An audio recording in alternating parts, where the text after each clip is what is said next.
Now, these are broad generalizations, but these are cultural organization pattern differences. On the left, you have the United States, then you have Semitic, Asian, Romance, and Russian. Notice the United States goes directly from one point to the next, while every other culture gets there in a far more interesting way. Note that Semitic speakers support their main points by pursuing tangents that might seem off topic to many US listeners. Asians may allude to a main point through a circuitous route of illustrations and parables. And speakers from Romance and Russian cultures tend to begin with a basic principle, then move to facts and illustrations, only gradually and related to the main point. As an effective speaker who adapts to your audience, you should investigate and perhaps acknowledge or even consider adopting the customary organizational strategy of your particular audience. This is also important because certain subcultures in the United States may adopt these kinds of organizational patterns. A preview is a statement of what is to come. An initial preview is the first statement of main ideas. An internal preview is a preview within the speech.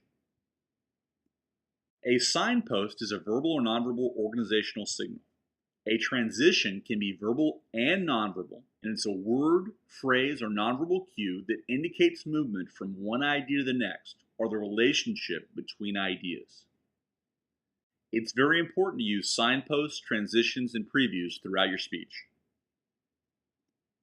A summary is a recap of what's been said. An internal summary is a recap within the presentation of what has been said so far.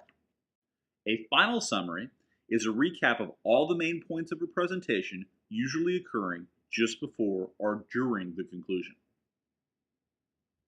An introduction is the opening lines of a presentation which must catch the audience's attention, introduce the topic, give the audience a reason to listen, establish the speaker's credibility, state the central idea, and preview the main ideas. In your conclusion, be sure to summarize your presentation, re-emphasize your central idea, motivate your audience to respond, and provide closure. To get the audience's attention, you could tell a story or an appropriate humorous story. Keyword there is appropriate because different audiences have different tastes when it comes to humor. Quote a literary text or expert, again, consider your audience. Ask a rhetorical question or use a startling fact or statistics. Or refer to a recent event or a historical event. Be sure to review sample outlines. They not only give you the exact format your outline needs to be in, but they also give you ideas on how to organize your presentation. In putting together your speaker notes, be sure to use note cards. As you first begin speaking, you'll have more than 3 3x5 note cards. But as you practice, you'll be able to get rid of note cards so that you can actually get down to those 3 3x5 note cards. Be sure not to write on the back, and be sure to write in big enough, clearly legible lettering.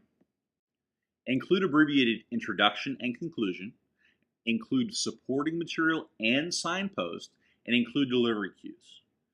And remember, the more you practice, the less note cards you'll have to use.